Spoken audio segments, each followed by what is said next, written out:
Oh, fucking righty. What's up, everybody? Peter Gilmore here for my, well, I thought it was, didn't think it was going to be my second, but my second video of the evening, final video of the night. This time on Killer of Demons 669. Thank you all for watching this video. Make sure you like this video. Hit the subscribe button down below. Subscribe to all my other channels, which are down below in the description box. Friend me on Facebook and follow me on Twitter, as always. And tap that bell, turn on all my notifications so you never ever miss an upload. And share the videos all over the internet. Do it now. And that's all I gotta say about that.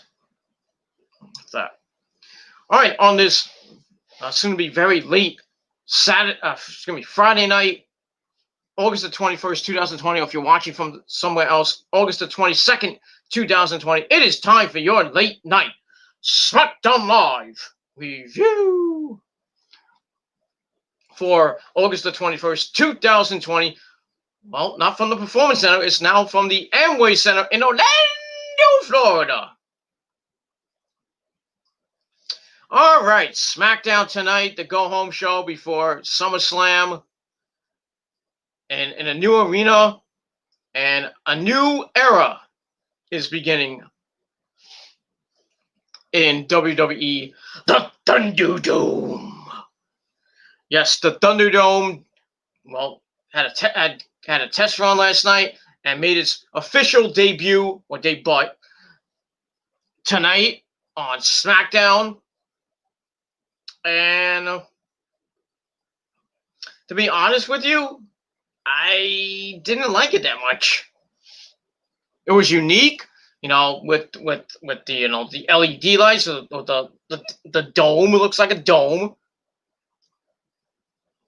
The lights, the lasers, pyro came back. Some extravagant entrances, which were kind of cool. And virtual, and for the first time in a long time, well, not fans, but virtual fans from around the world in the audience, even though it looked like 1 versus 100. But still, WWE finally had fans, besides the NXT rookies at the Performance Center. So they got rid of got out of the Performance Center, now in the Amway Center for who knows how long. I know the lease is up in October, so I don't know what's going to happen after October.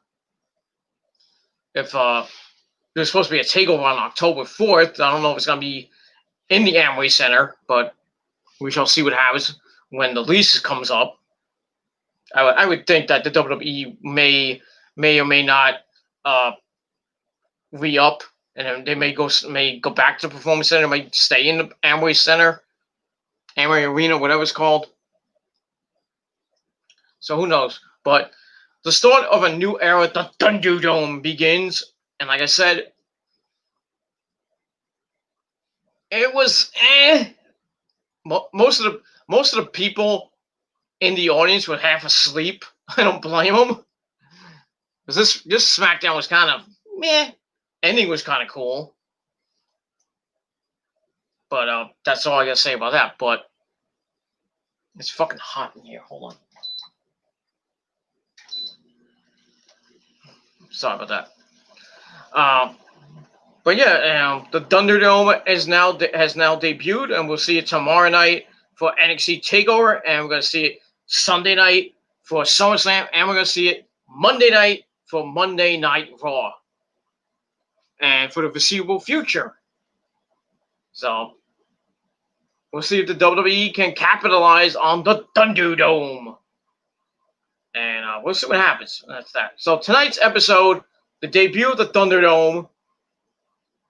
Like I said, was an okay show. Ending was pretty damn scary and pretty damn creepy and cool with Bray Wyatt and Braun Strowman. So we're gonna get to that later.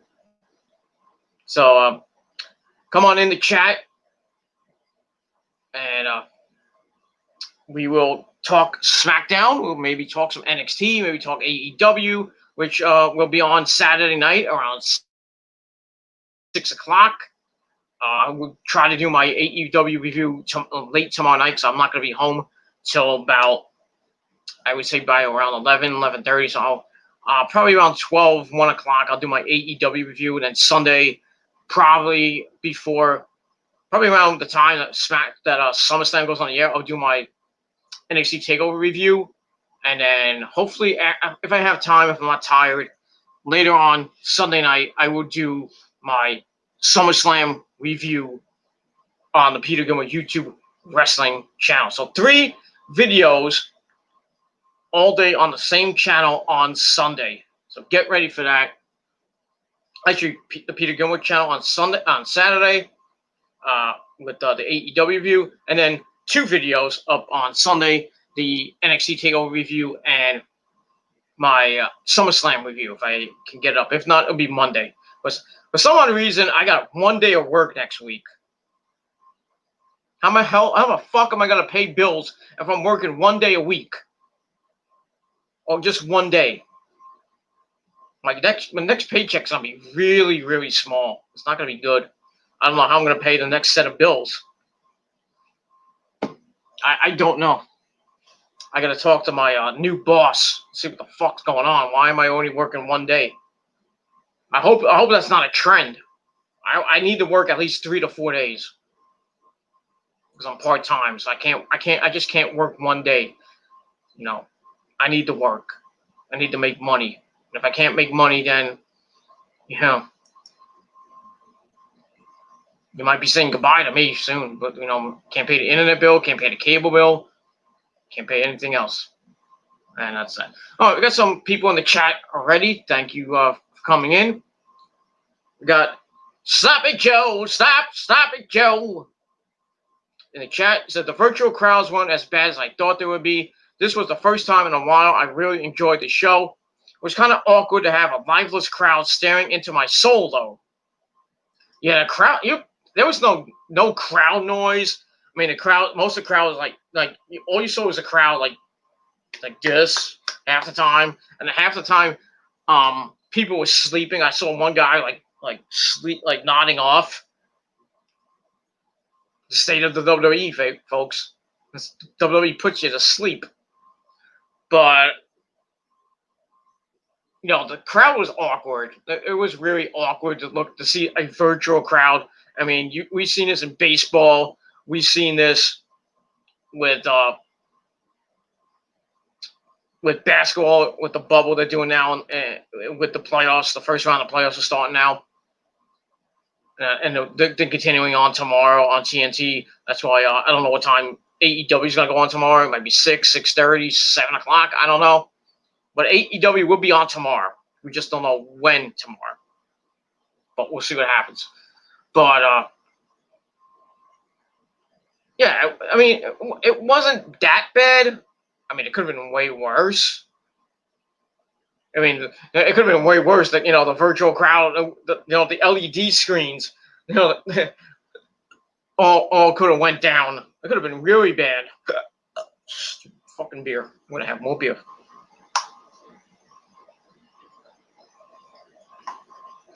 Yeah. So, yeah, I mean, it was unique, but kind of awkward. I kind of agree with you, Sloppy Joe. It was kind of awkward. Awkward! But it is what it is, and that's that. We'll see what happens tomorrow, Sunday, Monday, next Wednesday, and then next, you know, for the foreseeable future with the Thunderdome. Let's see if the ratings pop for this fucking thing tonight. You know, the WWE wanted to get at least 3 to 4 million people, 3 to 4 million people watching. You know, so we'll have to see what happens. If they pop a 4 million, I wouldn't be that shocked. But probably that'll probably be the last time they get a 4.0 rating. That'll be the last time they get 4 million views. Because it's all downhill from here. Smackdown, you know, with Bruce Pritchard writing it. You know, and who knows what Raw Monday night, if it's going to be Bruce Pritchard or it's going to be Shane McMahon. Because Monday Night Raw is going to suck. Because it's the aftermath of SummerSlam. They got to somehow build for Payback the week after. Which is basically, Payback's just fucking rematches of rematches, probably going to be on Raw anyway. Except for the women's tag team titles, which Sasha and Bayley are going to defend and lose. And then the eventual, the breakup of Sasha and Bayley is going to happen. And then maybe by Hell in a Cell, we'll see Sasha and Bayley go one-on-one. I still think it's many years too late. Should have happened, years ago when Sasha was a heel, when Bayley was a face. But now both of them are heel, and then looks like Sasha's going to turn back to being a face, which I kind of don't like. I like her as a heel, but it's just my opinion. And that's that. And we move on. All right, as always, my good friend Javier Alejandro Panseclat says in the chat, how you doing, sir? He says hello. How's everything in Mexico? Everything's fine over here in the States. But I'm hearing we're getting back-to-back hurricanes coming in the south. I think they're going to be hitting the southern states like Alabama, and hopefully not Florida. Hopefully not, because I know I have Rose's daughter who's in Florida. Rose is coming back just tomorrow. Her flight's in about 9 hours. Actually, yeah, 9 hours and 35 minutes, 9.5 hours to her flight. So she'll be back.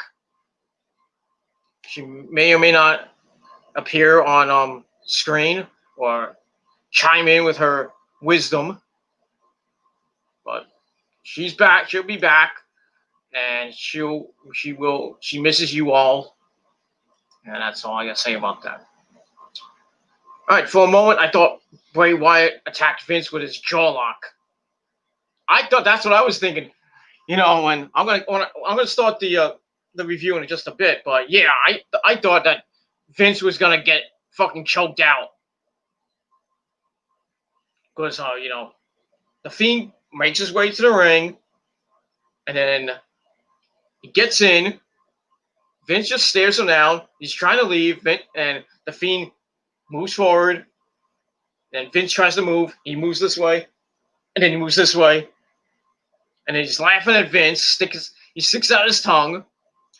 And then that was it. Then Braun Strowman comes out to ruin it. But it would have been really nice to see Vince get attacked by Bray Wyatt. But then again, Vince might have fired the guy. But fired. But see what happens with that, and we're gonna move on from there. All right, Sloppy Joe. When Sasha and Naomi were having their match and they went outside the ring, I realized how awkward the virtual crowds are up close. I didn't notice that, but I mean, I wasn't really looking at the crowd much, even though most of them was half asleep and just staring, with their freaking headphones on or without their headphones and just like moving around a little bit, not really interacting.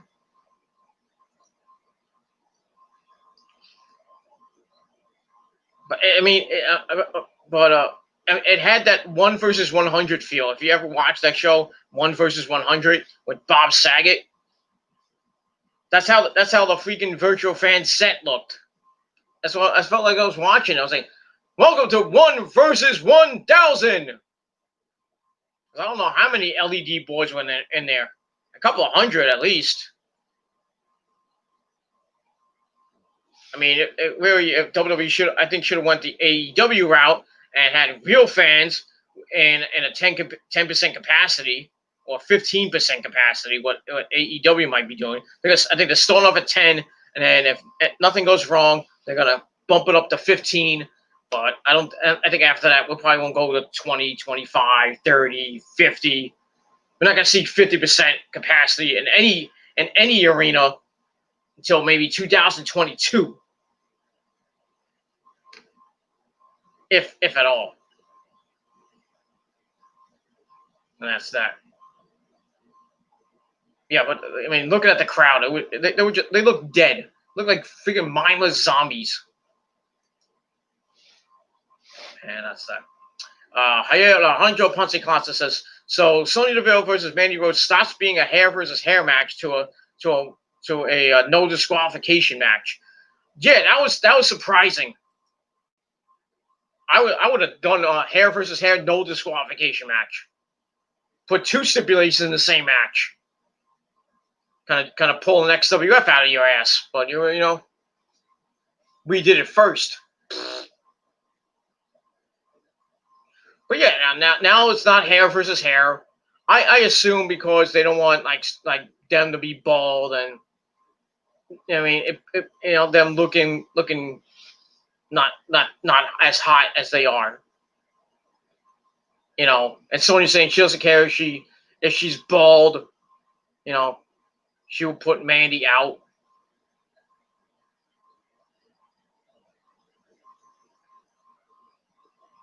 And that's it.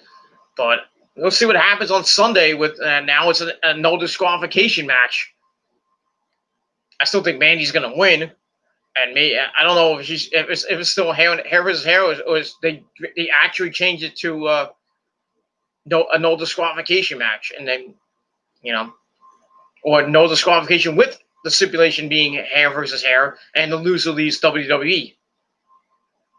And you know Sonya's gonna leave, but somehow she's gonna come back. She's not leaving. She's not leaving. They have to bring her back. I mean, they have to reform Fire and Desire at some point,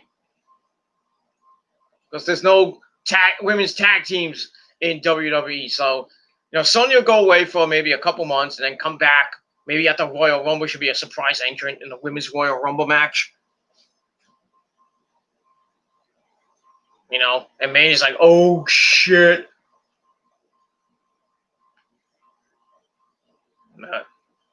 We'll see what happens with that, and that's pretty much all I gotta say about that. And the Thunderdome was quite interesting. Yeah, it was all right. It wasn't great, but I'm gonna give it a chance. Like I think everybody else should give it a chance. You know, it's kind of cool that when they have the entrances and they shut off the fans and they have the pyro where the fans are sitting. And the lasers and all that other stuff, that's pretty damn cool. I mean, Bray Wyatt's entrance was pretty damn cool with them showing his eyes and his face in the crowd. That was cool. So, you know, pretty cool entrances. Not great, but I think they're going to save that for NXT TakeOver and SummerSlam, especially SummerSlam. We're going to see a lot of new entrances, you know, extravagant entrances. For maybe guys like Randy Orton and Drew McIntyre, and maybe Sasha and Bayley, and maybe Asuka or something like that. But I'll give it a chance. I'm gonna give it a chance, and if I get sick of it, you'll know. You'll know when I get sick of it. And that's that. From far away, the crowd look fine. They just need to improve the camera work to make the show more watchable. Yeah, the camera angles kind of threw me off, especially the one when they go to Michael Cole and Corey Graves, and it looks like they're shooting from this angle. I don't know I don't know how that came to be. I mean, it was maybe a fucking drone or a camera up in the lights or something. It's just staring down at Graves and Cole. And Graves and Cole like just looking up like, oh, my neck. But it is what it is, and that's it. The camera work was kind of all sloppy, but that's that. And maybe they can fix it maybe on Monday Night Raw or maybe tomorrow night for a takeover. Blah, blah, blah, blah, blah, blah, blah, blah. Poor Naomi, they're treating her like hell. Obvious. Yeah, you think? I mean, she comes out, that segment with Sasha and Bayley, saying, talking some smack to them, and kind of throwing a rift in between Sasha and Bayley, and then she challenges them to actually Corey Graves said, "Oh, why don't we have a beat the cock challenge?" And then Naomi beats Bayley, and then she beats Bayley, and then loses to Sasha Banks. No, she beats. Wait.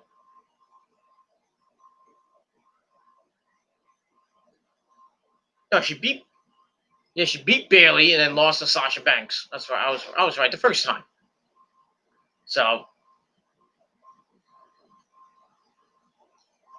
we'll see. I don't know. We'll see. But a lot of people, still leaving the hashtag Naomi deserves better. I think she does. I think she deserves a SmackDown women's title match. Maybe in the future, she probably will get it. After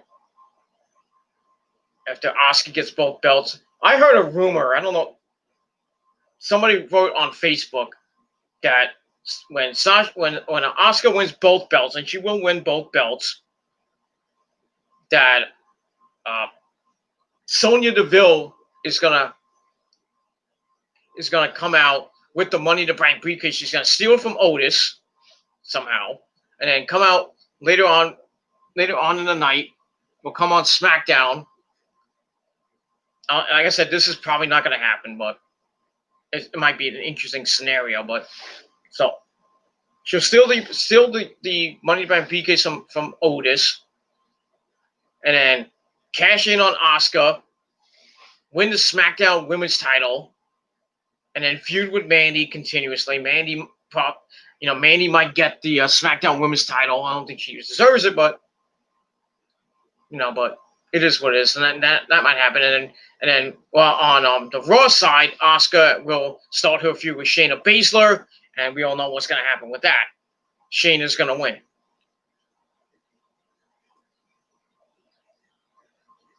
So that's that. And then Asuka's going to continue to be in the title picture because they're going to have to do something with Asuka after she loses.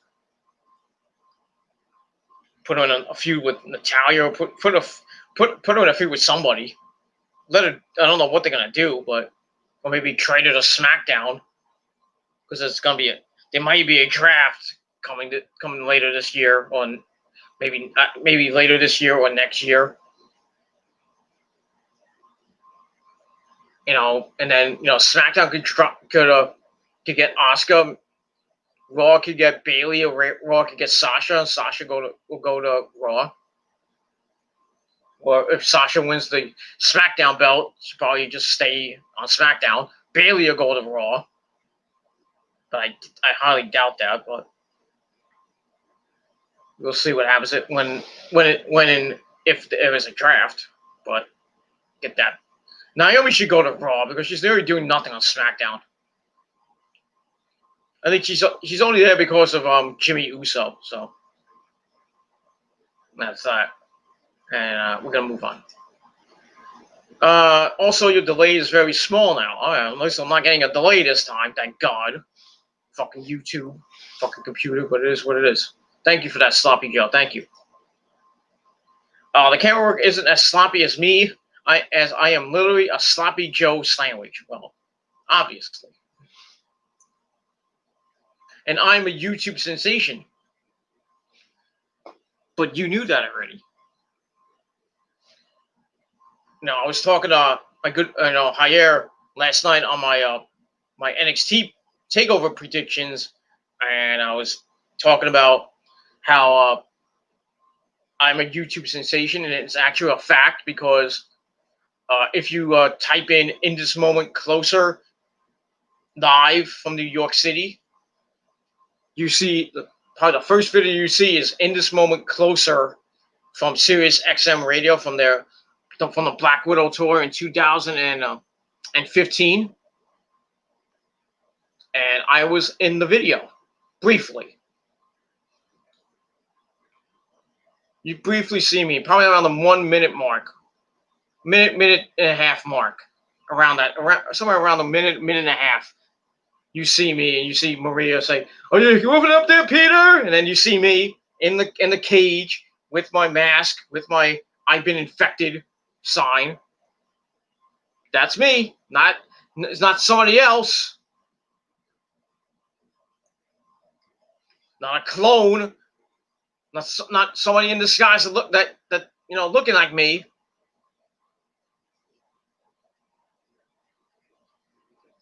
I sent the link to Jair. Jair looked at it. I hope he looked at it. And that video has almost 2 million hits.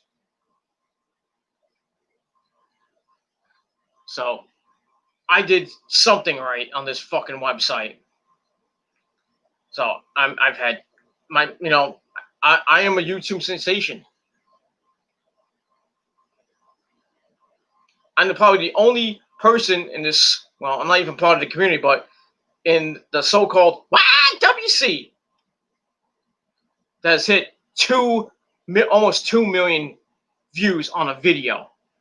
Probably the only person who has got almost 2 million views on a video. And I know the video's, still going strong. It's 5 years old. But it's got 2 million freaking views. Almost 2 million. That is a lot.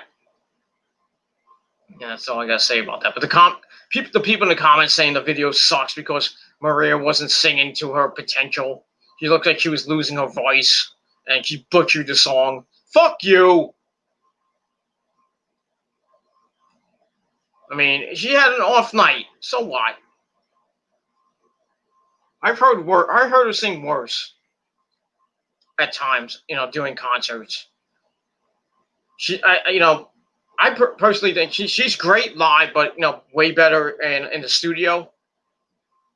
Because you can't, scream those high. You can hit those high notes.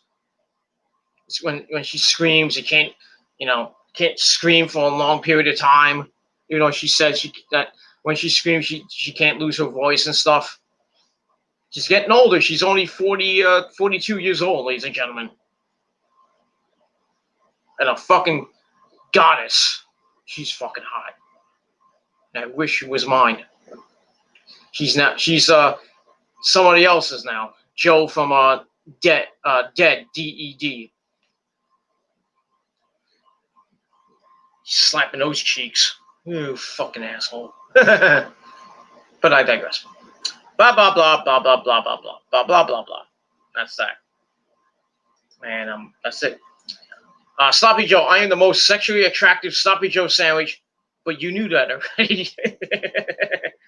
Stealing my line, bastard. Yeah, you. I don't know. I only see the avatar of a Sloppy Joe, so you're tasty and disgusting at the same time. But I digress. My meaty drumstick tastes like greasy hot dog buns. Okay. Okay, That's all I gotta say about that. I am not gonna touch that with a 10-foot pole. That's all I gotta say about that. All right, so yeah, that's that. So we talked a lot about the Thunderdome and a little bit about Naomi, a little bit about Sonya Deville and Mandy Rose. We'll get to that, but let's really start the review. Let's begin. So the show starts off with thunder, not WCW thunder, but with thunder, and then we get the lights go go berserk, and then we hear the music of AC/DC. Are you ready? Pop on. As we're in the Amway sets off from the stage on the Titantron and into the virtual crowd. I don't know. We got that. So, like I said, it looked like 1 versus 100 with a lot of pyro. So that's it. So then we go to the ring where Greg Hamilton introduces the chairman of the board, Vincent Kennedy McMahon, who we haven't seen in a while on SmackDown as of late. We haven't seen him in a long time on SmackDown. Welcome us to the show as we see the virtual crowd come alive. And he's like, "You'll never see it coming." Like the Gilmore Cutter. But I digress. So he's about to continue, and then the lights start going out. And then they come back on all red. So it's not Retribution. But, it would have been cool if it was Retribution making a statement to Vince McMahon and beating the shit out of him. That's one way to get over. Beat the owner of the company up. That's that. So the Fiend takes about 20 minutes to get in the ring, pulling a good old Undertaker. Because you know how Undertaker takes forever to get to the ring. It takes about 30 minutes to get in the ring. Then, does this, and then he finally gets in the ring, and it takes him another 5-10 minutes to take off his jacket and his hat and get ready. But you got to respect the Undertaker. That's all I got to say about that. So Vince stares down the lantern, and he tries to Vince to leave. He saw the Fiend something at Vince McMahon, sticks out his tongue, and chaps between him and the ropes. Then we hear the music of Braun Strowman, the Universal Champion. He comes out, stares at the Fiend's lantern, and gets in the ring. As Vince looks like he left during Braun's entrance.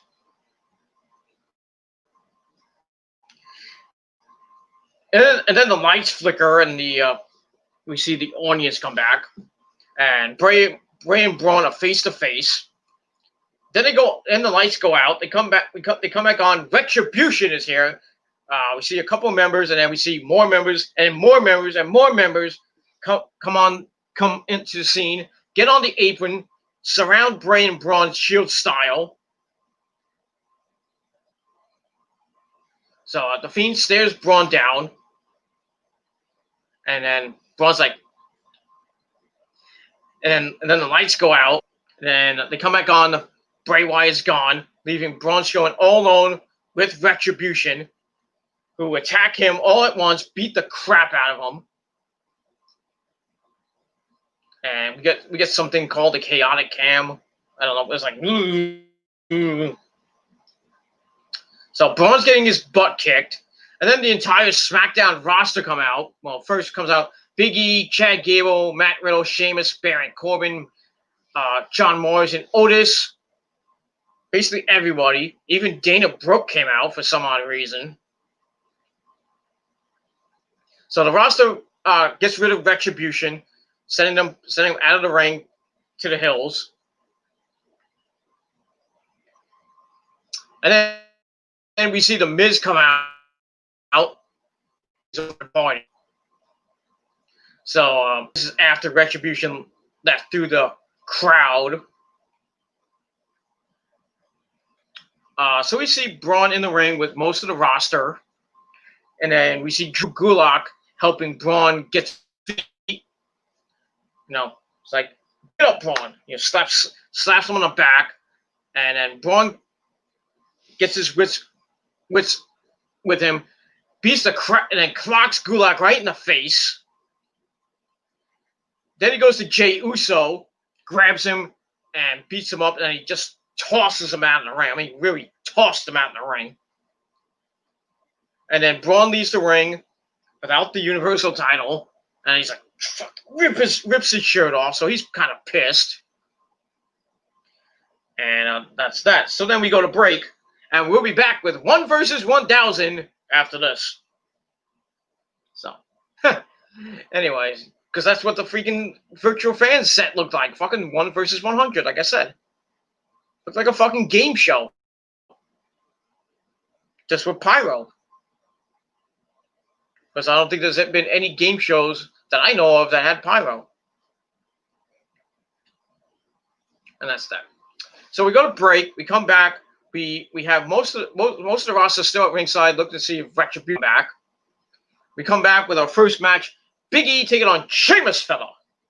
Match was all right. Nothing big, nothing great going on.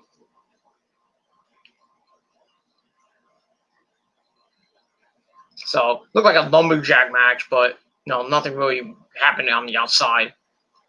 So they lock up. Big E gets Sheamus in the corner. Big E works the arm to the ref, holds him back. Then they lock up again. Big E gets a side headlock. Sheamus gets a side headlock. Big E escapes, gets one of his own, and tightens it. They go to the ropes.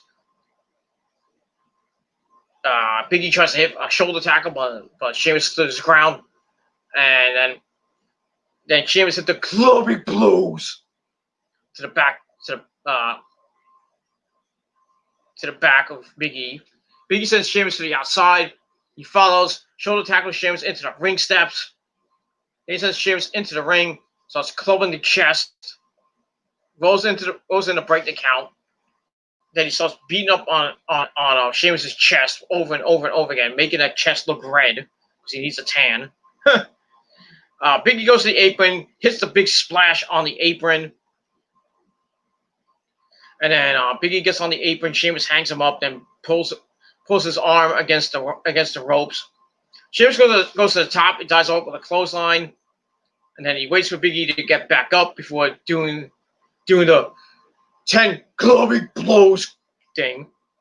Big E comes back with some uppercuts, but he eats an Irish curse backbreaker for a near fall. And then the lights flicker again, and then everybody's looking for Retribution, see if they were coming back, but they did not as we go to break. We come back, Big E, hits a trio of belly-to-belly suplexes, hits the ropes, drops a big splash on the Sheamus, and he's like, he lifts Sheamus, Sheamus floats over, lands into the corner, he kicks Big E, goes for the boog kick, but Big E lifts Sheamus up and over. He turns. Sheamus hits a knee to face for a near fall. Goes for white noise. Big E landed on his feet. And Big E hits the corner. Sheamus runs right into a Uranagi for a near fall. Big E hits the ropes with Sheamus while Sheamus on the apron looking for the spear to the outside, I guess. Sheamus with a knee. Then he lifts Big E, locks him up on the ropes. Goes for the clubbing blows again, but Big E blocks it. Lifts Sheamus onto his shoulders. Sheamus then drops. Big E hits the corner. Sheamus then moves. Hits white noise for a near fall. And then, while this is going on, Matt Riddle and Baron Corbin get into a fight. And a big melee happens with people trying to hold Corbin and Riddle back. And while this is going on, Sheamus is looking at what's going on, and then Big E comes from behind with a 1920 roll-up. 1, 2, 3. Big E picks up the win and continues on his singles run, which has gone really bad. But it is what it is. That's that. So I gave the match 2.25 out of 5 stars, and that's pretty much all I'm going to say about that. And we're going to move on from there. And we'll get to the chat in a little bit. We go backstage with Jeff Hardy, dude! And we see that his leg is hurt, though we don't know how he got his leg hurt. He asks for the doc for a leg brace, saying that someone fell on him from behind. So we'll see what happens with that, if he can make it to his title match with AJ Styles for the Intercontinental title. And we'll see what happens with that, if he can make it or not. We'll see. All right, then we go further backstage. We see the Lucha house party. Kalisto, Gramatalik, and Lindsay Dorado. They're walking. They're all hyped for their tag title match coming up against Shinsuke Nakamura and Cesaro. As they're walking out of nowhere, Shinsuke and Cesaro attack from behind. And I'm surprised they didn't attack Kalisto. And Kalisto's like, Party day! He said something like that. says something in Spanish. Checking on the guys, his buddies. He tells them to get up, and Cesaro and Shinsuke are like, we'll see you soon. They walk away. They start laughing. So we'll see what's going to happen in that match as we go to break. So I do 2.25 out of 5 stars. So we get to the tag title match between Lucha House Party, Gran Metalik, and Lince Dorado taking on Shinsuke Nakamura and Cesaro. Kalisto at ringside. I guess Kalisto's still not clear to wrestle or something like that. I don't know. He was just going to be there to cheer on his Lucha buddies. Match was all right, not bad. Started with Gran Metalik and Shinsuke. The start, Shinsuke hits a knee, then a kick to back. Sends Gran's head into Cesaro's boot. Tags Cesaro in. Cesaro with a running elbow drop for a 1 count. And Cesaro then locks the head. Gran Metalik turns out of it, hits the ropes, rolls all over Cesaro, and head scissors him away. Kind of look botched. Cesaro sends Gran Metalik into the ropes. Gran runs the ropes, dives off. Cesaro catches him, drops him with a huge power bomb for an air fall. Then we cut backstage where we see Miz and Morrison. Hey, ho, ho. They're watching. They cut a promo. They call Shinsuke Nakamura the farthest, the farthest known as Shinsuke Nakamura because his farts stink or something like that. I don't know. Miz is being stupid as usual, but he's not awesome. No! God damn it! I said it. I said his name. I didn't say his name. When you think of awesome, oh no, Mike, why? Why do you have to come in when I say awesome? Why? I was talking about the Miz. Hey, I'm awesome too. You were. Back in the day, you were. But right now, you're not. You shut up, Gilmore. I told you before, you call me awesome. You say that I'm awesome, or I'm going to put you through a freaking table. Okay, Mike, we'll see about that. You try anything, I'm going to hit you with the Gilmore cutter through a freaking table. Now go play with the junkyard dog and go play with somebody else, all right? Go. Just go. I'll see you in hell, Gilmore. Well, you're already there. Bye, Mike. I'm sorry, ladies and gentlemen. Every time I say that word, he comes out from the depths of heaven. Because he thinks he's awesome, and he's not. Because the only person that's awesome is this guy. But I digress. So, forget Miz and Morrison being stupid. And that's that. We go to commercial. We come back. Shinsuke tags in and covers for a near fall. Then we get a cravat into a snapmare from Shinsuke. A knee drop gets a near fall. Tags in Cesaro. So they're working on, I believe it was the Gran Metalik. They get a leg drop for a near fall. Tag back into Shinsuke. Double teams Gran Metalik. Shinsuke elbows Lince off the apron. Cesaro comes back. Textbook one-on-one tag team wrestling one-on-one back and forth tags. It's great. Cesaro Gran hits the midsection. Cesaro hits some right hands on the second rope, and then Gran Metalik on the ropes as well. He hops to the top rope, dives, and it heads to Cesaro off the rope. Cesaro was like he didn't get it all, and then Cesaro went whee. I guess the hot tag to Lince Dorado. Shinsuke comes in. Lince hits a crossbody off the top. He hits a dropkick to Cesaro. Then he sidesteps Shin and hits the corner. Sets some rights and lefts on a big high kick.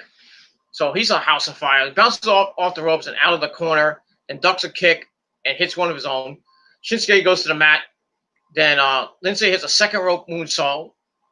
Then another one, and but hits he tries to for the trifecta moonsault. Hits all three of them on the bottom rope, the middle rope, and the top rope. Goes for the cover. Cesaro broke it up just in the nick of time, so I don't think Shinsuke was going to kick out on that. Knocks Lindsay the gut wrench, but Lindsay sends him outside with the head scissors.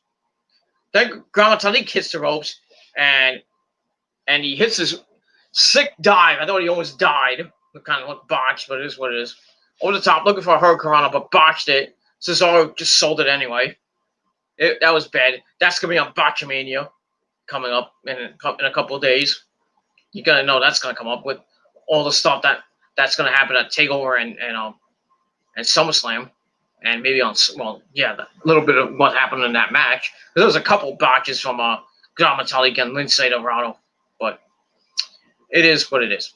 Shinsuke comes back with an inverted DDT. Lisa Ring kicks Batali for good measure. Comes back in. Goes for the Kid Sasha! But Lindsay gets a roll up for a near fall. Then Lindsay springboards on the ropes into a springboard diamond cutter. Or Gilmore cutter. Even though it looked like a springboard stunner. Was like the way Shinsuke didn't really go down. But it is what it is. So he gets stunned and Shinsuke just backs up right into the corner, its own corner. Cesaro gets a blind tag, dives over Shinsuke, catches Lindsay with a sunset flip. Then he grabs Lindsay. Lindsay reverses to a pinfall count. And then Lindsay tries for a Mexican destroyer, but Cesaro pushes the momentum in his favor. He gets a 1922 roll-up. 1, 2, 3, another roll-up win. Happened on Raw. Happened on SmackDown, I should say. So another roll-up win, 1, 2, 3. So Cesaro and Shinsuke pick up the victory to retain the SmackDown tag team titles. And they go up the ramp. They're all celebrating. And that was that. So the match I gave 2.25 out of 5 stars. Wasn't great, but it's what it is. Afterwards, Kalisto gets in the ring, and he is pissed. He moves his jacket, runs in the ring. He looks at Lindsay Dorado, like, what the fuck? You got roll-upped? You let him win with a 1922 roll-up? I mean, seriously, dude? Then he shoves Lindsay, so it looks like the Lucha House Party are going to break up. Because looks like Kalisto's turning heel. But we'll see what happens with that. Gramatili tries to stop the fight.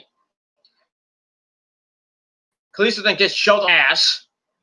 And is talking in Spanish. I couldn't tell what the hell they were saying. And then Gramatili's like backing his partners up. And they start yelling and berating each other. So like I said, it looks like the eventual breakup of another tag team. So no more Lucha House Party. Well, Kalisto's going to go on his own. Lindsay Lindsay Dorado and Gramatili will always still be a tag team. But Kalisto will probably just be a singles act now. Maybe possibly go for the Intercontinental title. But we'll see what happens with that. And we're gonna get back to the chat. All right, they're gonna replay of the beginning of the show where Retribution came out to beat up Braun Strowman and the roster came out to run Retribution off. Then we see AJ Styles kick Jeff Hardy in the back of the knee, or the back of the leg, while Retribution was in the ring. So it looked like AJ was the one responsible for injuring Jeff Hardy's leg. So we don't know what the prognosis for Jeff is, but we find out later. So then we go backstage. You see AJ Styles being interviewed by Kayla Braxton. Kayla's like, well, it's obvious you did it. And she says that Jeff was in the way while AJ was trying to stand up for SmackDown. He says Jeff not being able to wrestle tonight is a shame, but it represents his career, a waste. And then he continues talking, and then he stops, and then we see the two women power trip. Sasha Banks the bus, and Bayley, don't give me a hug. The team, the group that has all the belts right now, all the women's belts. So AJ's like, you're almost as phenomenal as me. And then he's like, Nah, I'm just kidding. So they clap belts, almost like going too sweet. So we get that. And Sasha's like, you're funny, AJ. You're funny. And that's pretty much all I got to say about that. All right. Before we get to the Mandy Rose segment, we're going to go back to the chat for a little bit. Where was it? Okay, Sloppy Joe. Sloppy Joe says, they say that size doesn't matter. It's all about the ingredients. I got a lot of ingredients. Just ask your mama. Not your mama, Sloppy Joe. I mean, other people's mamas. Protein, iron, phosphorus, selenium, zinc, and vitamins B6 and B12. These are the things inside of me. I am nutritious and delicious. Well, I've never had a Sloppy Joe before, but I'll go with that. But we'll see what happens with that.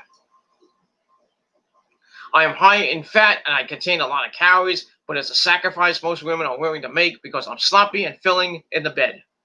Okay. Yeah, that's what people say about me. That's what women say about me. I'm sexy and I can go all night long.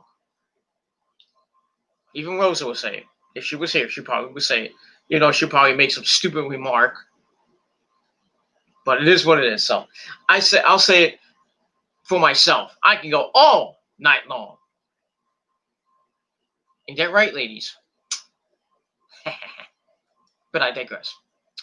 All right. I don't think that the 10 beats of the Bodrin would hurt Big E. His chest probably weighs as much as I do. I would probably think that.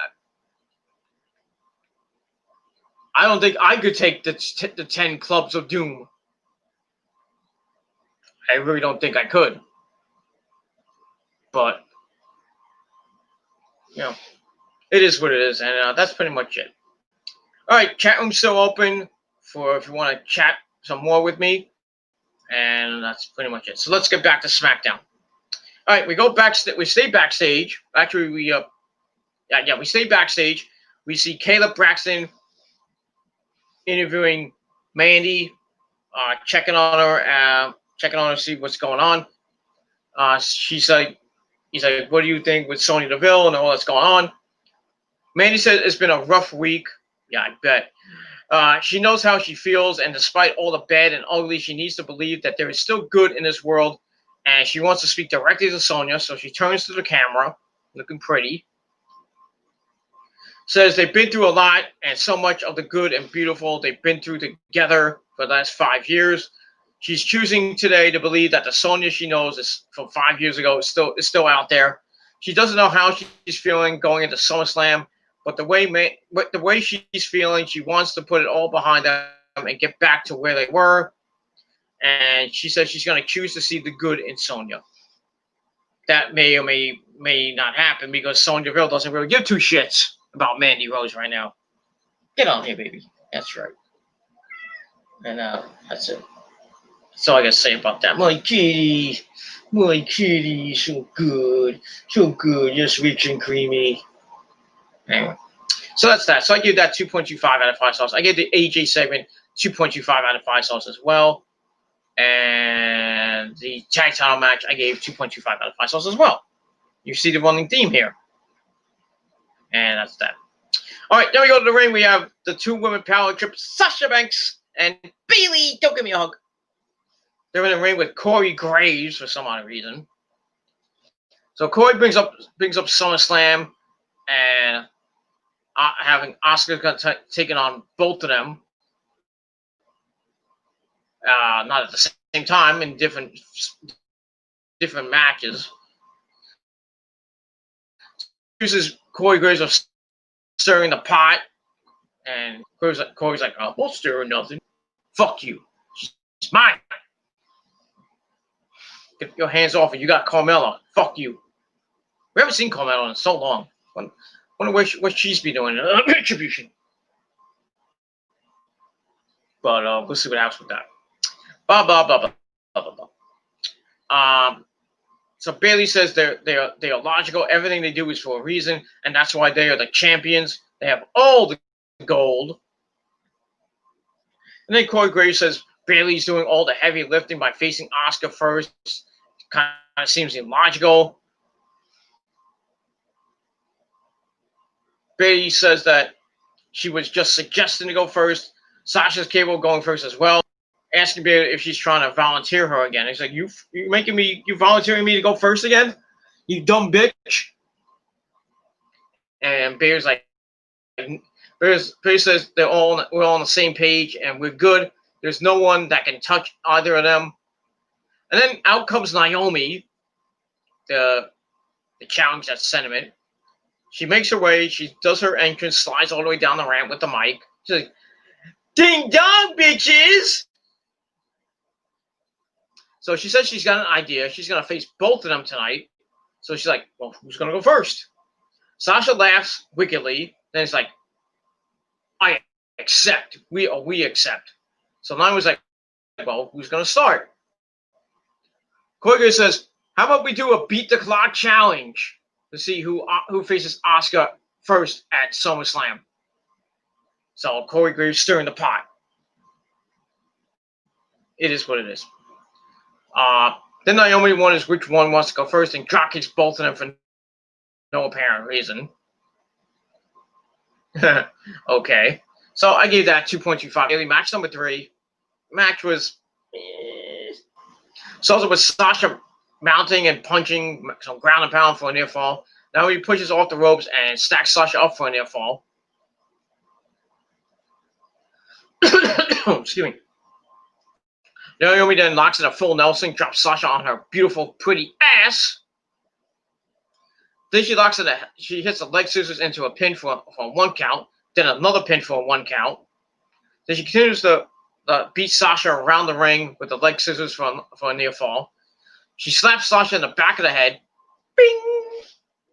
Sasha looks to hit a right hand to Naomi. Naomi splits her legs, grabs Sasha, sends her to the outside. She flies over the top rope onto Sasha. Then she grabs Sasha, sends her into the ring. Then hops on the apron.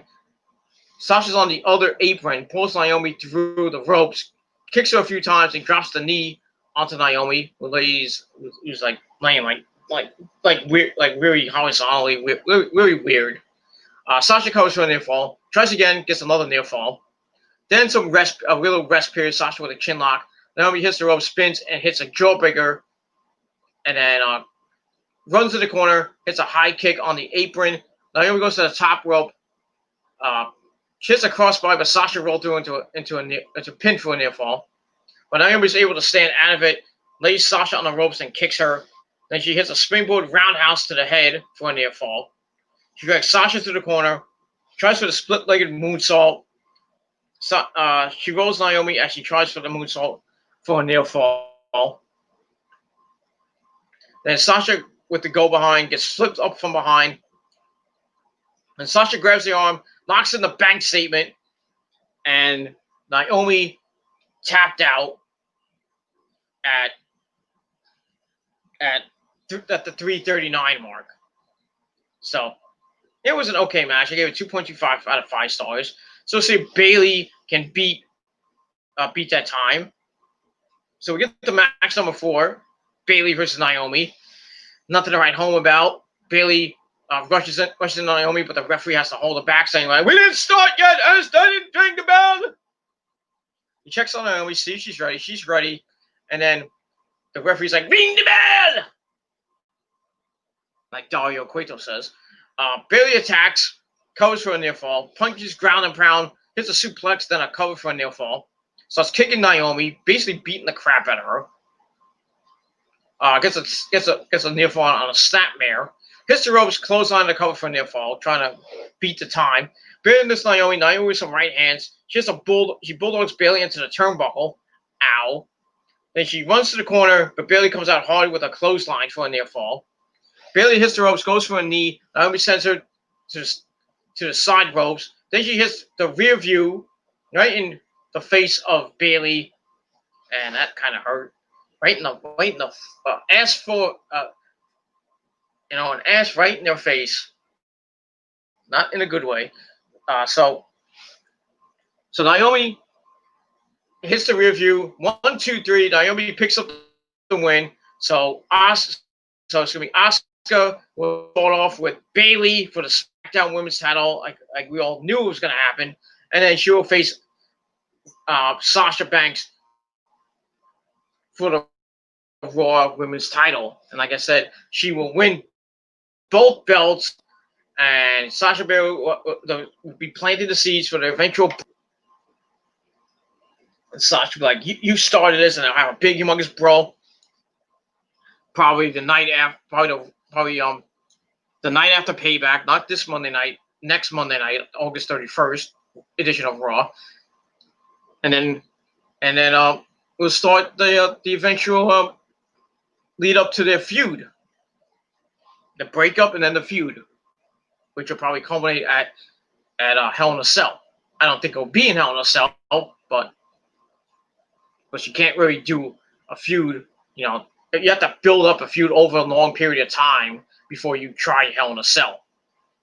Kind of like what happened with Charlotte and Sasha back in the day when they were going back and forth with the Raw Women's Title, winning it like every other week or every other pay-per-view, every other Raw, and then it culminated with I think Charlotte beating Sasha in Hell in a Cell and winning the I think she won it or she retained the Raw Women's Championship, and that was that.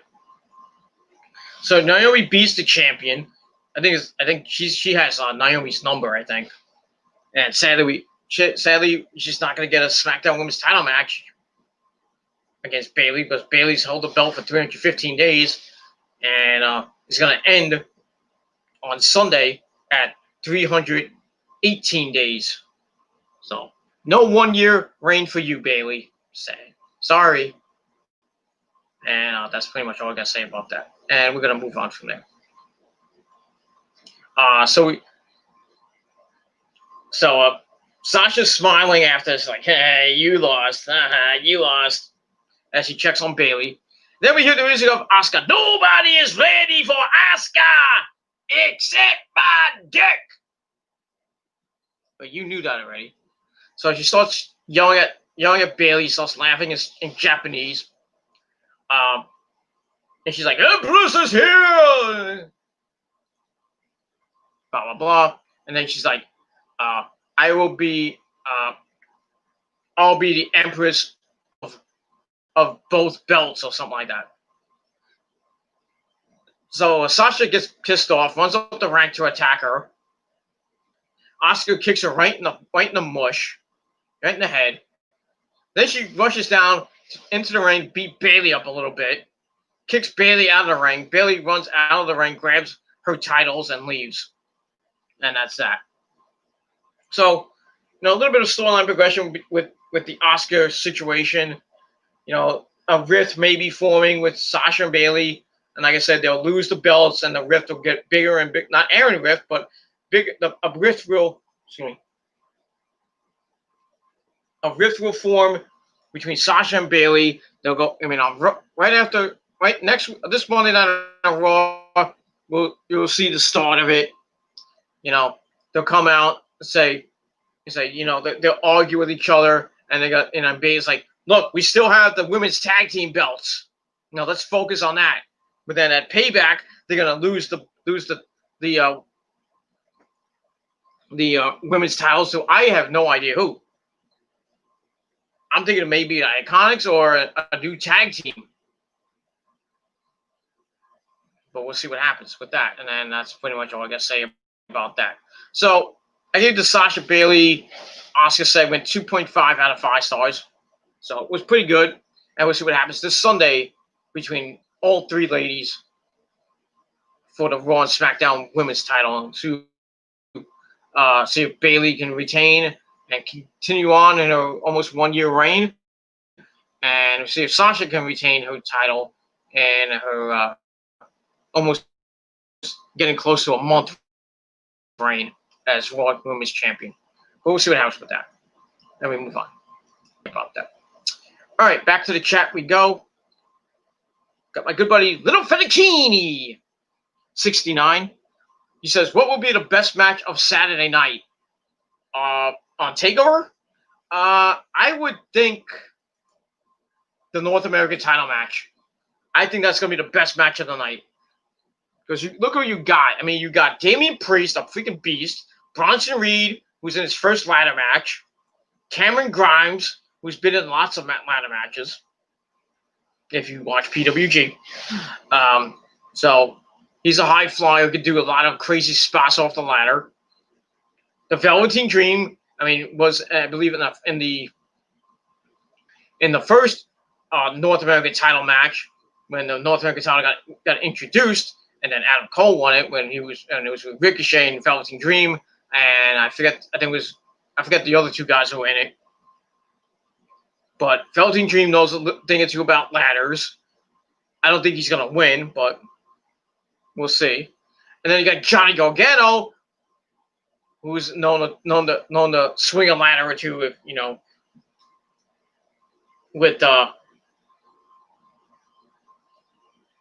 him and Ciampa going after, with the AOP, and a long time ago. And then I think they lost the belts to AOP, or they won the belts from AOP in that ladder match a long time ago. So that's what I think is going to be the match of the night.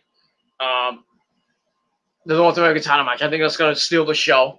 I mean, I think the whole show is going to be pretty damn good, as it always is, because they bring it every takeover. They bring it. I think Keith Lee and Killer Cross will be a hard-hitting match. We'll see if Scarlett Bordeaux might get involved. I think she will. We got Io and Dakota Kai. I think should be a pretty decent match. Not a great match, but I think a pretty decent match. Hopefully Io survives and wins retains the title. But then you got Raquel Gonzalez, who came back this past Wednesday night as Dakota Kai's insurance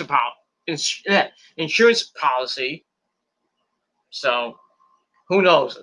Dakota Kai might beat Io and become the champion. I hope not, but you never know. We'll see what happens with that. Then you got Pat McAfee and Adam Cole, baby! Like, I don't think it's going to be that great a match. I think it's just going to be a beatdown. Pat McAfee will get his moves in, and then I think the Undisputed Era and Pat McAfee's little teammates from the Colts will have a big brawl and then go all the way to the back or something. And then that'll kind of distract Adam Cole. And then Pat McAfee hit some type of, maybe a finisher. And then Cole will kick out at 2. Then Pat McAfee is like, oh, I don't know what to do. Then he'll try for something. Cole comes back, beats the crap out of Pat McAfee. Maybe hit the Panama City Sunrise Canadian Destroyer. Break freaking Pat McAfee's neck. Or he'll hit the last shot into the last call.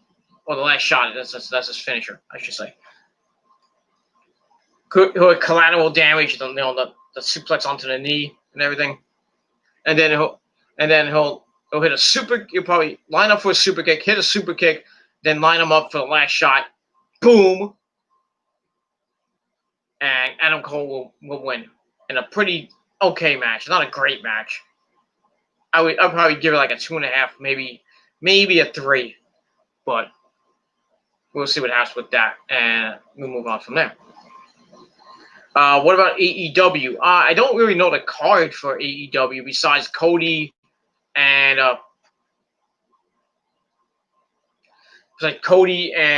Brody Lee for the TNT Championship, which has some interesting things happening in that match.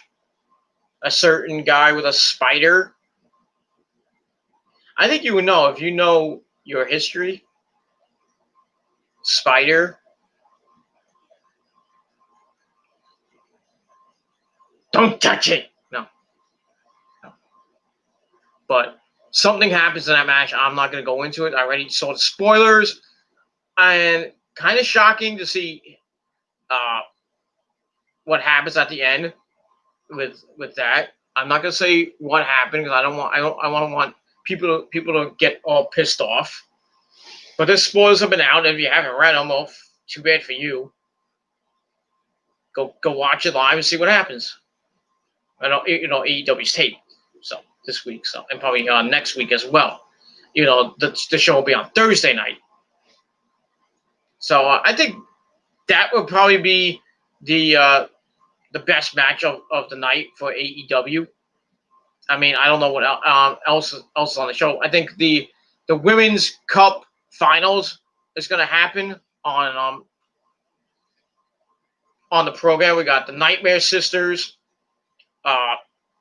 Brandy and Allie taking on Ivelisse and Diamante in the finals to see who wins the cup. I think it's going to be the Nightmare Sisters. Personally, I mean I think it was so obvious when they introduced this thing that the Nightmare Sisters were going to win this whole thing. I thought it would have been, Mandy Rose and Arian, whatever the fuck her name is, but I was hoping for somebody else other than Ariel or whatever her name is, Arian. The chick that was in the Funkadactyls, which is the one that can't wrestle, and said that her favorite match was Alicia Fox and Melina, and Stone Cold's like, what? And she got kicked off that show. I forgot. I think it was Tough Enough, or I forgot what it was. Then she resurfaces as one of the Funkadactyls. Fucking horrible. Fucking horrible in the ring. Crappy on the mic. I mean, she tried to pin. I don't know. I forgot who it was. And she pinned. She had her on her back, and she goes to the pin, and she's like, "Can it, ref?" And the ref's like, "I can't. She's on her back, you dumb bitch."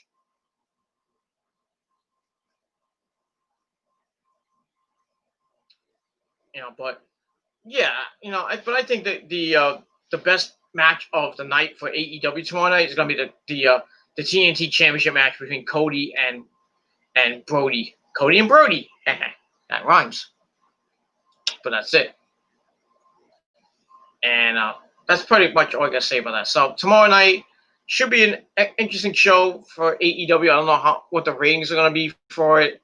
Probably be low because a lot of people are going to be they're probably going to start watching and probably tune out and then go watch NXT TakeOver.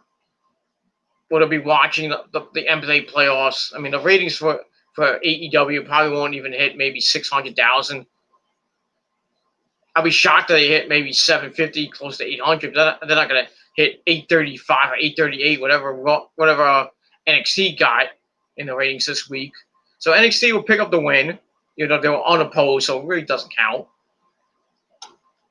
And then next week, we might get a war because NXT's going unopposed again. So they'll probably get about 800,000, maybe 900,000 views. And then AEW is going unopposed on Thursday night, so they'll probably get a lot of views. So it'll probably be close next week. And then the week after that, which would be September the 2nd, they'll go back to being head-to-head for September 2nd, September 9th.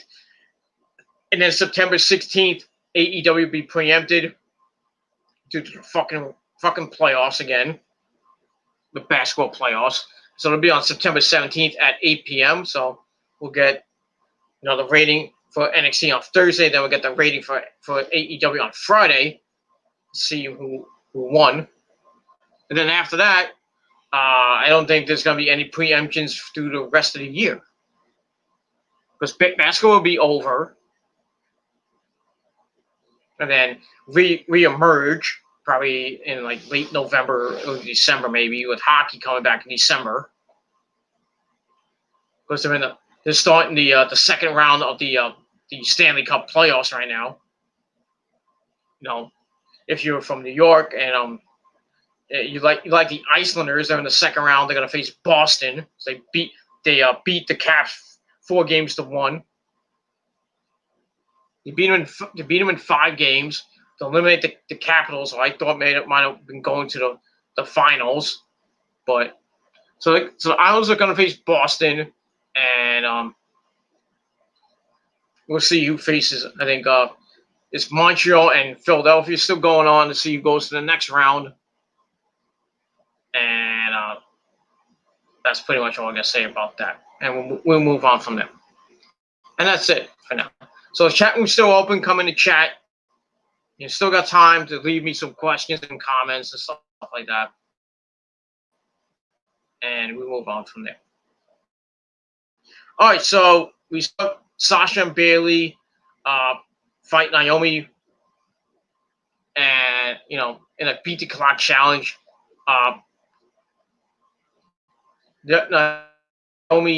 Sasha beats Naomi in 3 minutes and 39 seconds. Then she has to beat the time, and she loses to Naomi via the rear view, and then Sasha's laughing up a storm. So, the rift is going to start beginning between Sasha and Bayley.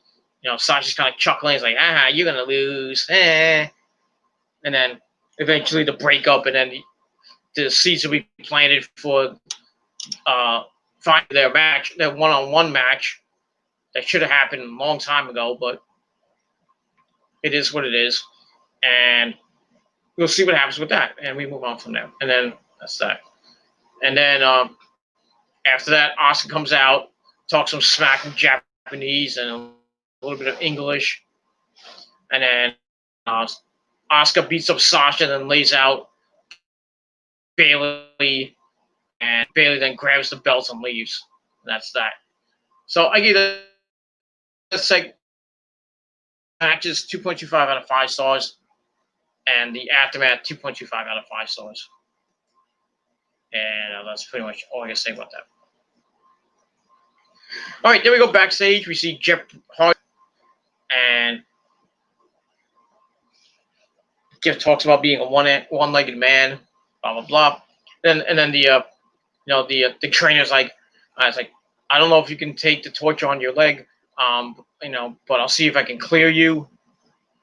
So see if he does or not. That's it. And we move on. We go backstage with Kayla Braxton. She runs into Sonya Deville. Asks her if she has a response to what Mandy Rose said. Sonya says she has a message for the entire world, and she's going to deliver it to the crowd. So Kayla leaves. Dana Brooke goes up to Sonya, apologizes for what she went through this week. Sonya says it's nothing she can't handle. Then she slaps the crap out of Dana Brooke. Damn. Poor Jekyll Knight was probably crying up a storm, but I don't even know if Jekyll Knight's still around on YouTube, but he needs to come back, but it is what it is. And that was that. So I gave that 2 out of 5 stars. Then we go to the ring. We go into the Amway Center, the Thunderdome. Sonya Deville comes out, goes like this, says, "Cut the fucking music." I don't know who sings her theme or who does her theme, but not a bad theme. So she does a promo, says she gets it. Mandy is second guessing her own challenge, which is exactly what she said she was going to do. And she's like, "Mandy, what do you want?" She says she will face her one way or another, but since clearly she's unbothered by her cutting her hair, by her Sonya cutting Mandy's hair, and everyone here knows she doesn't give a damn if she's bald or not. Let's up the ante a little bit. And she says, let's make this a no disqualification match where the loser will leave the WWE. So we got that. So no more hair versus hair match. So we got a no DQ match. The loser leaves WWE match. She says because what she's realized is that hair or no hair, she is sick and looking at Mandy's face. And she tells Mandy to wipe the tears and bring your A game, bitch. So we'll see what happens with this one at SummerSlam. I still think Mandy's going to pull it out and send Sonya packing for a few months. Probably send her packing for the rest of the year, and then Sonya's probably going to reemerge as a surprise entrant in the Royal Rumble. But we'll see what happens with that, and we're going to move on from there. So I give that 2 out of 5 stars, and that's it. All right, then we get a sit-down interview with Nikki Cross, just because. She wants to talk about Tuesday. I don't know why she's talking about Tuesday. She said that when she spoke to Alexa, she seemed a bit off and a bit different. Just talking like and acting like Alexa, but the Alexa she knows is warm and caring and funny, and that person on Tuesday was not Alexa. I guess she was talking to her on the phone or something like that. She said it scares her because she feels like something terrible is about to happen. Yeah, she's going to turn into Sister Abigail. That's what's going to happen.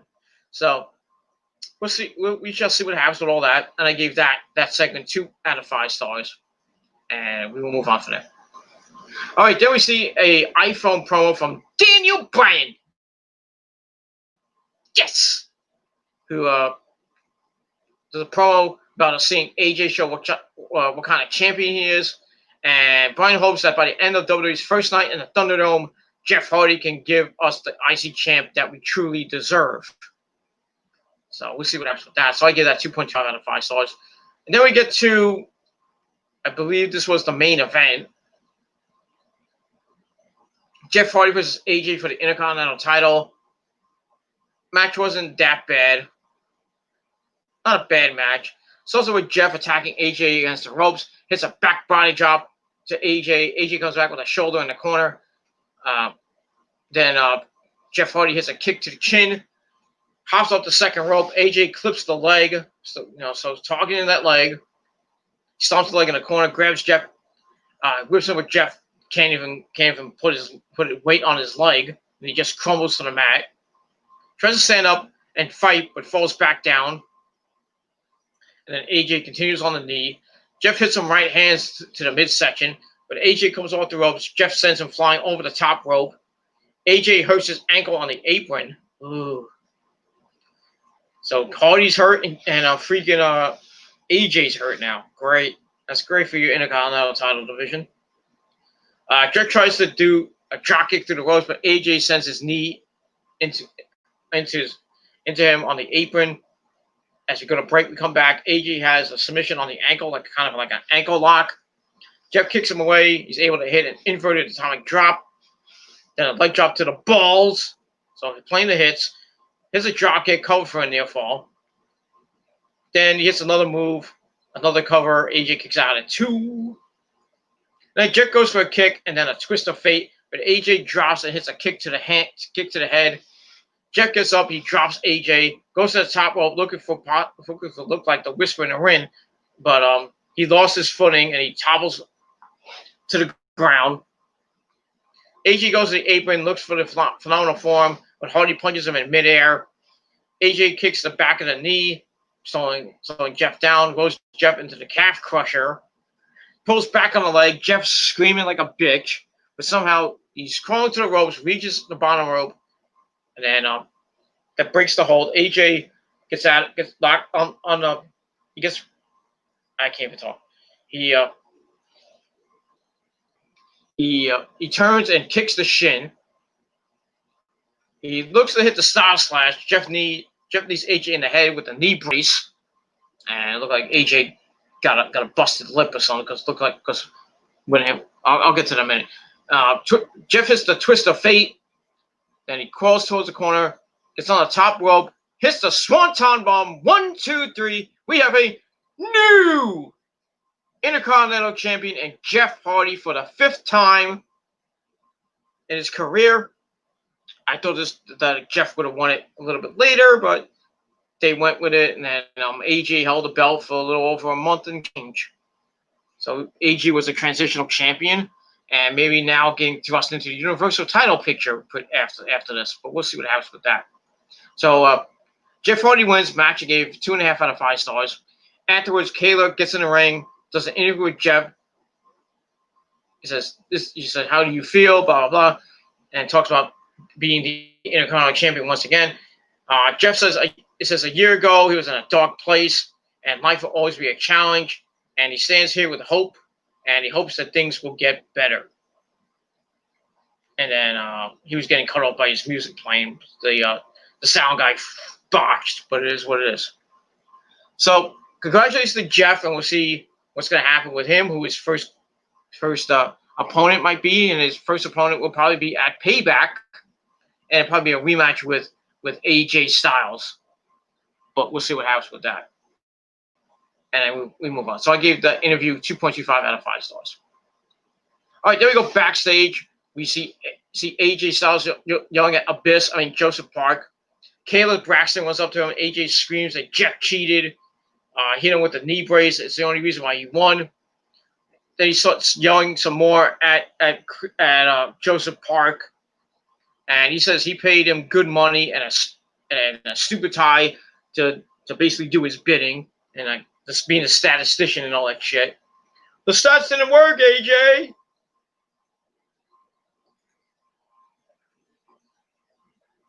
Well, that's all I got to say about that. So I gave that segment 2.25 out of 5 stars, and that's it.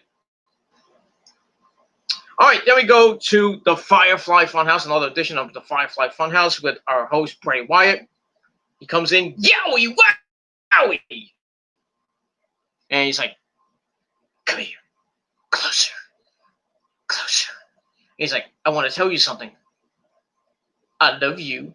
I thought he was going to go, I love you. Like brother love, but it is what it is. Oh, thanks. We love you too, Bray. Not like that, but we love you too. He says, not to be fooled, love can be a very terrible thing, just a way to trick you into an emotional and financial burden. It can be the most glorious angel crash down with broken wings, and too much love can turn a beautiful field of sunflowers into a grotesque wasteland. Then his phone rings. His phone. He puts his glove on. He talks like this, and then gets off the phone. And Bray wants to take Braun and Alexa Bliss as examples. Then we get the Firefly Theater presents Braun and Alexa. We get a reenactment of the promo from last week and a parody where we see Huskus the Pig as Braun Strowman and the Rabbit dressed up as Alexa Bliss. And it was kind of dorky and kind of corny. And Bray Wyatt, thankfully, yells cut and tells them to get lost. This is not what we discussed, not how it went. And he says that love can only lead to pain and suffering. And the best thing we can all do is be more like him. And he's like, the being that is built on and fueled by anger. He says he cannot wait to get his hands on Braun. In fact, he's like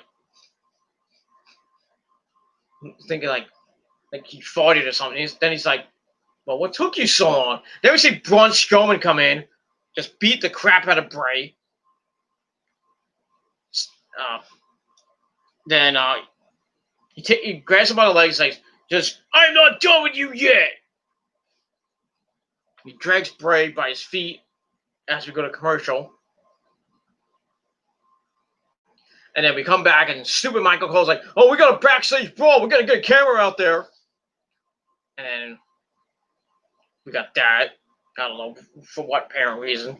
So we go to the back. Braun has Bray in his grasp. Look at the chokeslam Bray out of a truck, a loading truck. So we see him fall, and then we see Bray Wyatt's leg come up. Obviously, there was a padding underneath there because he's not going to throw him off a loading dock to his death or seriously get hurt. And then we cut back to Braun. Then back to Bray, who was laid out on the cement because before they had to play it off that Bray landed on a mat. And then we see an ambulance come, as well as a bunch of refs and agents to help Bray. They put him on a stretcher, and that was that. And then Adam Pearce slaps the ambulance, says, "Get out of here! Get out of here!" So the ambulance starts leaving. Then it stops as Jamie Noel and Adam Pearce are like, "No, you're going the wrong way! You're going the wrong way." We see the ambulance start backing up. Then it stops, and then it appears to be full of fog. Then the inside goes red, and everybody's like, "Holy shit!" And then we turn to the small crowd. Everyone's like looking on in awe and terror. Back to the ambulance we go, and we see the Fiend out of the ambulance standing there at the entrance enters of the ambulance. Then he stares in the camera, and he goes, and he's like, and then Cole's like, wow, it's him. Shut up, Michael Cole. Shut the fuck up. Good Lord, just shut up. We know it's him. We know who it is. We don't have to know, oh, it's him. Oh, my God. Just shut the fuck up, Michael Cole. Good Lord. And that's all I got to say about that. So, pretty intense segment. Kind of scary at times. You know, with that thing, Braun choke slamming Bray off the loading dock to his doom. And then we see Bray getting loaded into the ambulance. I thought that Bray was going to be in the ambulance and then, take it out and then, and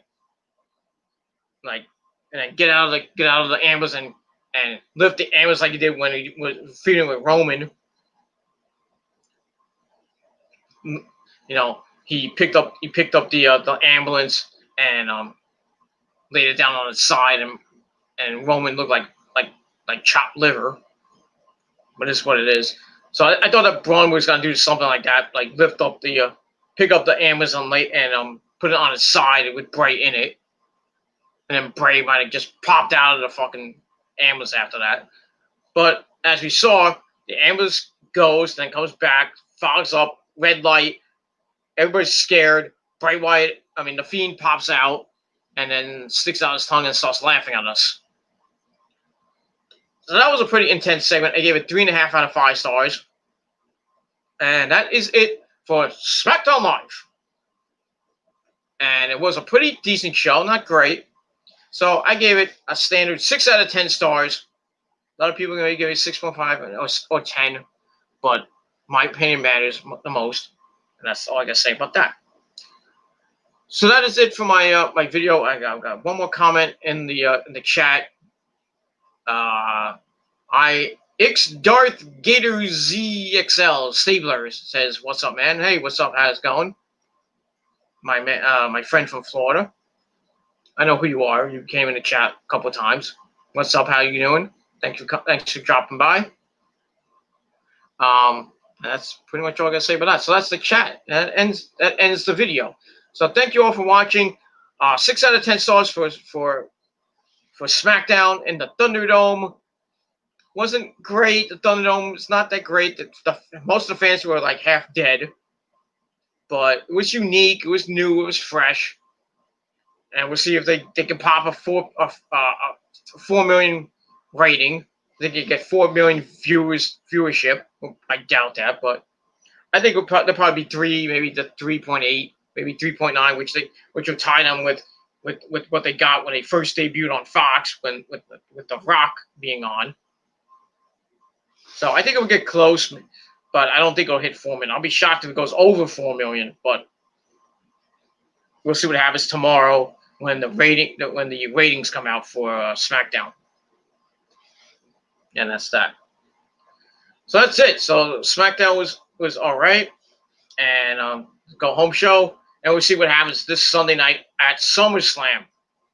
But we got a long way to go. We got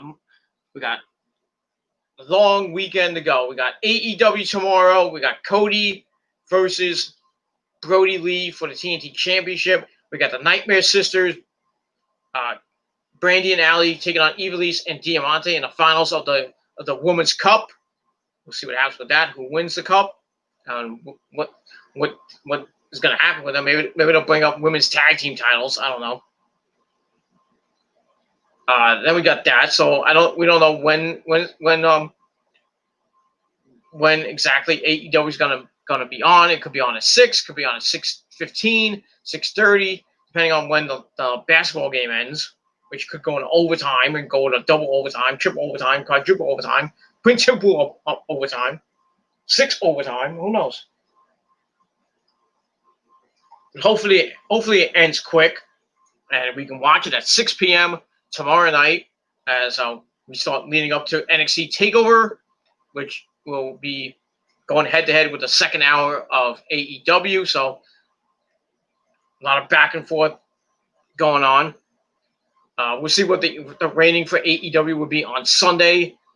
I personally think they're going to get between 600,000 and maybe 700,000. Not going to be that much, but it is what it is, and we'll see what happens. And then we'll see what happens at TakeOver tomorrow night. Should be an excellent show. I'm looking forward to it. Killer Cross versus Keith Lee for the NXT Championship. Io Shirai versus Dakota Kai for the NXT Women's title. We got on the pre-show, we got Breezango taking on Oni Lorcan and Danny Burch, taking on Legado del Fantasma, Joaquin Wilde, and Raul Mendoza. We got Finn Balor taking on Timothy Thatcher. And we got the North American title match, Bronson Reed, Cameron Grimes, Damian Priest, Velveteen Dream, and Johnny Gargano to see who becomes the North American champion. So it should be a pretty good show tomorrow night. I think it'll be the show of the weekend, as it always is when there's an NXT before for a major pay-per-view. And we'll see what happens with that. So I will do my AEW review late tomorrow night when I get home from work, and after I hang out with the missus. So probably on 1, maybe 1:30, I'll do the video, either on the desktop or on my laptop. Because I'm not going to do it on my phone, because I'm not going to do an hour video on my phone. So I have to get the laptop to go on the phone, because I can't look at my phone and do the video at the same time. So we get that. And then Sunday, probably sometime Sunday afternoon, Sunday evening, right before SummerSlam, I will do my NXT TakeOver predictions. And then either late Sunday night or early Monday, probably early Monday afternoon, because I'm off the whole fucking week, which is unless they call me in, because I need the hours, because I need to make money somehow. I'm only working one fucking day next week, which I have to find out tomorrow from my new manager why I'm working one day. It kind of sucks, but if that's going to be my schedule for the foreseeable future, then I don't want to be there anymore. I need to work. I don't want to work. I need to make money. I can't work like 13, 14 hours a week, every 2 weeks. That's like $225 to $250 for my time. No. Can't do that. I need to work 3 to 4 days a week, 6 to 7, maybe 8 hours at most per week. I can't just sit on my ass and be on call when somebody calls out. I'll be happy because I get a couple extra hours in, but if I'm gonna make like maybe 20 to maybe 30 hours this pay period coming up, I don't know. But,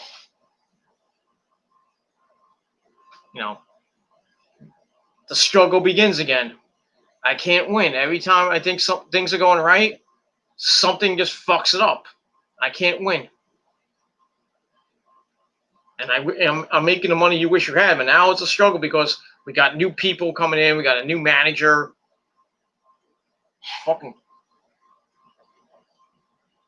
It's hard. That's all I got to say about that. And we'll move on from there. All right, so that's it for my video. Thank you for watching. Subscribe to the channel. Subscribe to all my other channels down below as well. Friend me on Facebook. Follow me on Twitter. Check out my last video on Frankie Benawi passing away at the age of 68 due to his battle with stage 4 pancreatic cancer. Sadly, he died. So check that video out. Hopefully that video goes viral and goes up to like 600-700 hits, but we shall see. And that's that. So that's all I got to say about that. So thank you for watching. Go to sleep, everybody. If you're in the Northeast, if you're in the West Coast, start thinking about going to bed and enjoy the rest of your late Friday night. And enjoy your Saturday. Enjoy your whole weekend, as it's almost the end of August. Next week will be the end of August, going into early September. We got Labor Day weekend coming the week after the next week. That's gonna be a big time, because that'll be the official end of well, not the official end, but the unofficial end of summer on Labor Day. The sun's starting to go down around 7:30 now, 7:45, starting to go down to 7:30 to 7 o'clock by the end of September, I would assume. And then October is gonna start going down about 6 o'clock. And then when November comes, we turn the clocks back, and it'll be at 5 o'clock, 4:30, 5 o'clock. The sun will go down, and that'll lead up all the way till March. When we get to spring, we'll get back up to about 6 o'clock, 6:30, close to 7 o'clock, when the sun goes down, and that's that. So that's all I gotta say about that. Thank you for watching. It's going to be an interesting fall and winter. And like I did today, well, you can't see it. I'll go like that. You see it right here. I know it's glare. The light's glare, but you see it right here. Got my flu shot today. So go to your local pharmacy. Go to your local hospital if you can. Get the flu shot now. I'm talking about right now. Do it now. It's free. I think it's free. At most pharmacies and retail stores, supermarkets, stuff like that. So go get the flu shot before it's too late. Because if you get it late, it's going to be a very bad fall and winter for you. Because you got COVID still running rampant, this fucking virus still going on, and the flu coming this winter. It's just going to be really bad rest of 2020 for you. And that's all I got to say about that. All right, everybody, thank you for watching. I'm going to edit this video up, and then I'm going to bed because I got to work tomorrow. I got my parents coming over to do some things in my house. I got my dad fixing up something fixing up an appliance in my house that I can't fix. So he's coming in the morning to do that. So I got to get up about 10:30, and then he's coming over, and him and my mom are gonna come over. I can talk, hang out with them before I go to work, and then I go to work for a couple of hours, and then that'll be it. I'll watch a little bit of AEW in the break room. I probably may catch a little bit of NXT Takeover, but I'm probably gonna watch it when I come back home, or I'm gonna watch it early Sunday morning before I do my chores, and I got a doctor appointment on Sunday, so I'll do all that, and then like I said, later on Sunday, do my NXT Takeover review on the Peter Gilmore YouTube wrestling channel, and I will do later on that night or on Monday afternoon, I will do my SummerSlam review on the Peter Gilmore YouTube wrestling channel.